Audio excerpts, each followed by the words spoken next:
En Turquie, il y a eu la plus forte chute de neige des 50 dernières années. Aux États-Unis, des vagues de froid extrême ont frappé pour la 8e fois cet hiver. En Russie, au-delà du cercle arctique, les températures sont restées positives, tandis qu'à Sotchi, les palmiers et les plages étaient recouverts de neige.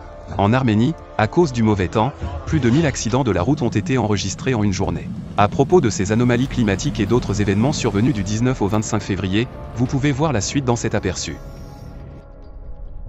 Russie.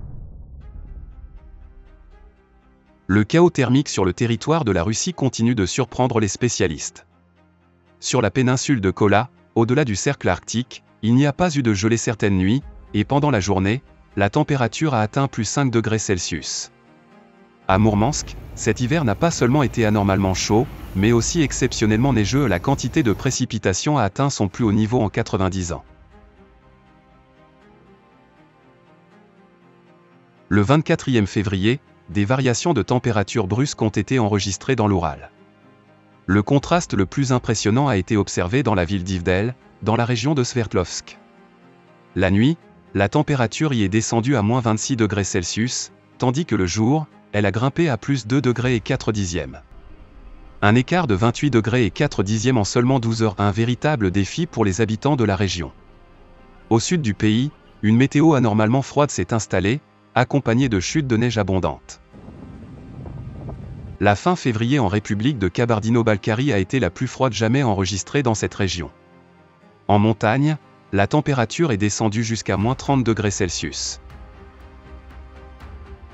À Mainvodi, dans la région de Stavropol, le 21 février, la température nocturne était d'environ moins 12 degrés Celsius, mais la nuit suivante, elle est tombée presque à moins 25. À Krasnodar, Novorossiysk et dans d'autres villes et régions de la Kuban, les étangs ont gelé et des glaces flottantes se sont formées. Par endroits, la glace de mer a été poussée sur les rues.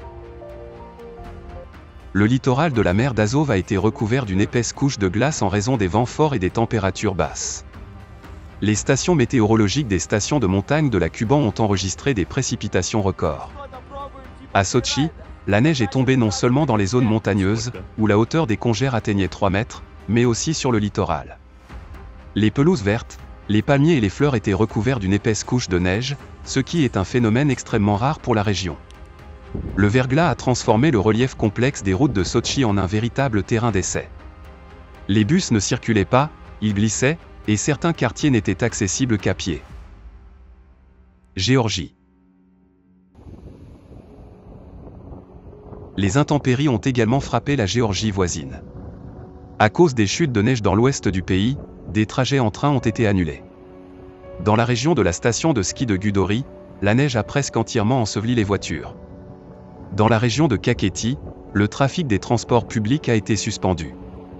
À Poti, environ 6000 consommateurs ont été privés d'approvisionnement en électricité.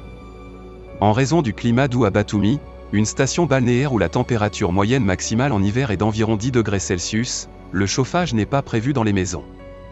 Mais cette fois-ci, il a fait très froid, et la ville a été recouverte de neige, en quantité telle que les services municipaux n'ont pas pu suivre, le déneigement a eu lieu 24 heures sur 24.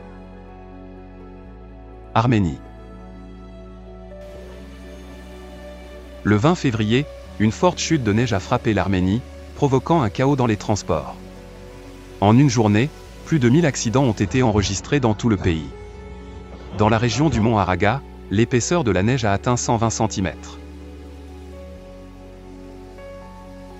Le maire d'Erevan a demandé aux habitants de la capitale de ne pas sortir de chez eux sauf en cas de nécessité absolue. Les cours dans les écoles et les universités ont été annulés.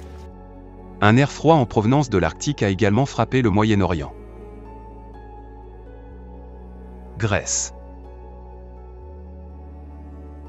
En Grèce, les températures dans les régions du nord sont descendues sous les moins 10 degrés Celsius. Le gel a complètement recouvert d'une couche de glace la cascade de Polypotamo, près de la ville de Florina, surprenant même les habitants locaux habitués aux températures basses. À Rhodes, en raison du froid, les fleurs ont gelé et ont été recouvertes de glace. La tempête était accompagnée de fortes chutes de neige, qui ont atteint même l'Attique. Sur l'île de Bé, la neige a recouvert les villages montagneux, et les autorités locales ont été contraintes d'utiliser des équipements spéciaux pour déneiger les routes. Turquie. En Turquie, les habitants ont fait face à la plus forte chute de neige des 50 dernières années. Cela a été accompagné d'une chute brutale des températures dans la plupart des régions du pays. À Istanbul, le trafic a été perturbé, les poids lourds sont restés coincés dans les montées, et la ville a enregistré au moins 139 accidents de route. Le transit des navires à travers le détroit du Bosphore a été suspendu dans les deux sens. En raison des intempéries en Turquie, des milliers de touristes, y compris des passagers en transit, ont été bloqués dans différents aéroports du monde. Par endroits, jusqu'à 48 cm de neige sont tombés en une seule nuit. Dans les régions montagneuses, la hauteur des congères a atteint 1 mètre, isolant des villages entiers du reste du monde.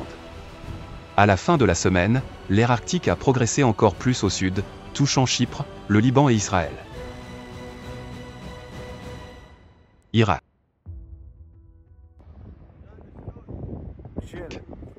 Les habitants de plusieurs villes de la province d'Anbar en Irak ont été témoins d'un phénomène extrêmement rare pour cette région, une chute de neige anormale, accompagnée d'un refroidissement brusque. Dans le nord de la province de Kirkouk, il a neigé si abondamment que, selon un habitant local, cela ne s'était pas produit depuis plusieurs décennies. Dans certaines provinces, les cours dans les écoles ont été suspendus et la journée de travail dans les administrations publiques a été réduite. Iran. En Iran, 25 provinces sur 31 ont été touchées par de fortes chutes de neige et des températures basses. Ces conditions météorologiques ont aggravé la crise énergétique déjà existante dans le pays. En conséquence, dans la capitale, Téhéran, toutes les écoles, universités et institutions gouvernementales, à l'exception des centres médicaux et des services, ont été fermées en raison des fréquentes coupures d'électricité et de gaz.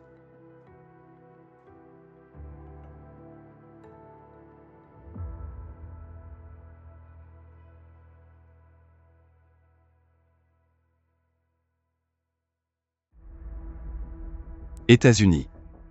Pour la 8e fois cet hiver, une violente tempête hivernale a frappé les États-Unis, paralysant la vie dans des dizaines d'États. Les chutes de neige ont provoqué le chaos sur les routes et dans les aéroports, près de 4000 vols ont été annulés à travers le pays. Le 19 février, à Virginia Beach, en Virginie, il est tombé près de 32 cm de neige. Dans le comté d'Oswego, dans l'État de New York, où plus de 180 cm de neige sont tombés en une semaine dans certaines zones, les toits de 26 bâtiments se sont effondrés sous le poids des congères. Le froid arctique et les chutes de neige ont causé plus de 1500 accidents et la mort de 4 personnes. Les autorités ont exhorté les gens à rester chez eux, car un froid extrême s'est installé sur la majeure partie du pays. Le 19 février, un nouveau record historique a été enregistré dans l'État du Dakota du Sud, avec près de 39 degrés C, tandis qu'au Dakota du Nord, la température est descendue jusqu'à 42 degrés C. À Détroit, dans le Michigan, les voitures ont été prises dans la glace après une rupture massive de canalisation. Chine. Le 20 février, en raison des chutes de neige continues, une puissante avalanche s'est déclenchée sur le mont Melik-Sushan, dans la province chinoise du Yunnan. Les touristes qui se trouvaient sur son chemin ont eu le temps de se réfugier dans des constructions en bois. Heureusement, il n'y a eu ni victime ni destruction. En plus des détails sur l'incident, les nouvelles ont diffusé un rappel important, ne paniquez pas et ne vous arrêtez pas pour observer. Cela semble évident, mais si l'on examine le comportement des gens pendant les catastrophes, de nombreuses questions se posent. Pourquoi les gens risquent-ils leur vie, et parfois celle de leurs enfants, pour une belle photo près de la lave ou pour des sensations fortes? Où disparaît l'instinct de survie chez ceux qui filment une avalanche ou un glissement de terrain, au lieu de fuir? Pourquoi, pendant un tremblement de terre, les gens sauvent des objets, mais pas eux-mêmes? Même dans des situations où il n'y a pas de menace évidente, par exemple lors d'une forte chute de neige, quand il serait préférable de rester chez soi, certains doivent absolument se rendre à la boulangerie et ensuite, ils doivent être évacués de l'emprise de la neige. S'ils ont le temps. En observant ce qui se passe sur notre planète, nous nous posons, encore et encore, la question, pourquoi les gens ont-ils cessé de considérer la vie comme la plus haute et irremplaçable valeur? En vérité, la crise principale de notre société, en plus de la crise climatique, économique et de toutes les autres, est la crise de la valeur de la vie. Rappelez-vous les mots de ceux qui ont survécu à un danger mortel, l'essentiel c'est que je suis en vie et que mes proches sont là. Lorsque nous prenons conscience de la valeur de notre propre vie, nous commençons à apprécier la vie des autres. Le climat nous donne enfin la chance de comprendre ce qui est vraiment important. Le monde est en train de changer de manière radicale. Aujourd'hui, nous avons devant nous une tâche dont la solution dépend non seulement de l'avenir, mais aussi de la vie de tous les êtres humains. Oui, il y a de nombreuses inconnues dans cette tâche, mais il est possible de la résoudre. La vie en vaut la peine, pour laquelle il faut se battre.